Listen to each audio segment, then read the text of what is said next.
Okay, vacations are coming.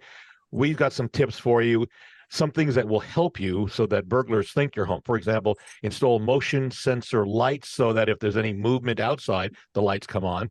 Also, install timers inside on specific lamps that go on and go off.